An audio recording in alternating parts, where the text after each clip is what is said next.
Good morning, rejects. Do you like the bonk? Do you like the bing boom? Do you sometimes fantasize about being a 4-foot tall rat raining death and destruction on the battleground for your great horned rat? Yes? Excellent. Then the Zealot Dirty Ratman build is for you.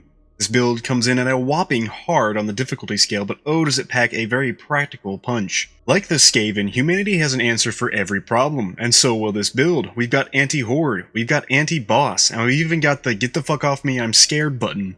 It's the ultimate adaptability. If there were purple cosmetics, I'd say it's a Tyranid build, but there isn't, so, die mad. The Zealot build comes together with the Crusher Maul and the Revolver. The Crusher has a very high learning curve compared to other weapons as it has a lot of options. Not only does it have a very useful horde clear attack pattern, but it has a very good single target burst pattern as well. Mixing in the Revolver adds a touch of zest that any true dirty ratman would highly appreciate. Unfortunately, this build requires you to be good at hitting weak points, so get practicing those shots and bonks. Step 1 to the build is to first have fashion sense. We have to resemble a disgusting Skaven ratman. Use the Krieg Zealot helm, the base pennant shirt and pants, backpack and tattoos for flavor, and a mustache for moral support. Your teammates won't know it's there, but you do, and that's all that matters. Step 2 is the weapons and curios. For the Revolver, you want to try and get the industry standard of Flak and Maniac's damage perks. If you can't, it's all good. I personally like to run Carapace and Maniacs, but it's a dealer's choice between those 4. Or 3. I can't count. Blessings, I like to go raw rending and ramping damage. Reliably hitting the weak points will burst through most enemies and bosses. Beast of Nurgle are your favorite bosses to go up against because of the extra backstab damage from the stealth ability. Focus on getting high damage, high penetration, and finally high critical bonus. For your stats, a nice balance of all of them isn't bad, but those are your priorities in that order.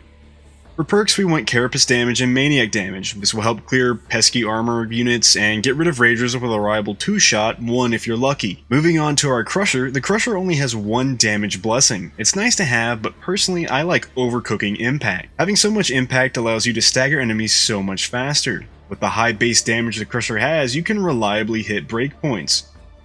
Try to get high damage, power output, and penetration. Use light and heavy for horde clear, and use heavy light or single target burst. You're just going to repeat those patterns. Or, if you're in a pinch, light spam to get as many enemies as you can off of you as fast as possible. Think of it like if Kaifas Kane was flailing his chainsword around and accidentally hit one of the Chaos Gods. Perks are the same as a Revolver if you get lucky, but focus on getting these blessings if you can. The high impact lights will stagger enemies consistently, and the chained heavies will even stagger bosses briefly as well.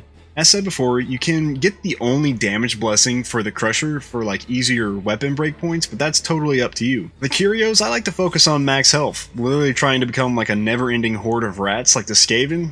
That's the goal, man. That's the cream of the crop. The talent tree has a focus on criticals and damage. Since we don't have any crit chance on our Revolver, it's nice to build it here. I personally run it this way with a focus of making our Revolver as broken as possible with Blazing Piety. That's not to say our melee is weak by any point, as we will have crit hits that also apply bleed stacks and give us even more critical chance. If you prefer the melee aspect of this build, then you can run it with a focus on martyrdom. Switch out Curios to get as many wounds as possible. This particular playstyle really benefits from high risk, high reward, as being low health with many wounds down will give you a massive boost to melee damage and toughness damage reduction.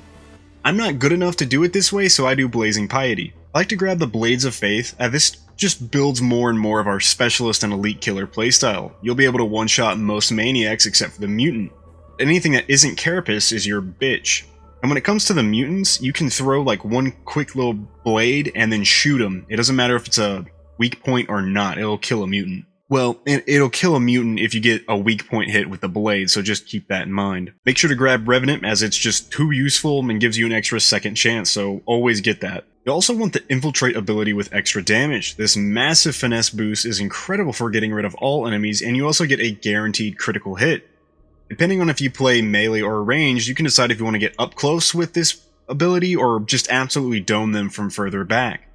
It's also a really great panic and revive button, as it gives you plenty of time to tactically withdraw or get an ally up. Here's some general tips to just finish out the video. Hit some weak spots. This is crucial to making this build work, so you actually have to aim or just, look up a little bit when you're using melee. Blades of Faith are really good, but they fly slightly to the left. Maybe I'm just tripping balls, but it just never feels like it's exactly on the cursor, and it always throws from like the left hand, so just make sure you're aiming a tiny bit to the right before you throw them, instead of like directly dead on. Also, in patch 14, the blades got buffed, so they also cleave through like one additional enemy, I believe. So if you're in a situation where you need to reload but a trapper is right in front of you, or a bomber, you can use these to save your ass. Don't be afraid to be aggressive with your Crusher. Any melee units you'll be able to stagger to oblivion, so you'll be able to safely get through most problems. Your biggest problem will be dealing with ranged units like Gunners or Reapers, and just getting caught out in general, so, just don't get caught out. Simple solution. Finally, make sure not to like spam your attack keys. You're gonna throw your rhythm all out of sync and probably flop up the attack pattern that you need. Just let the muscle memory do all the work.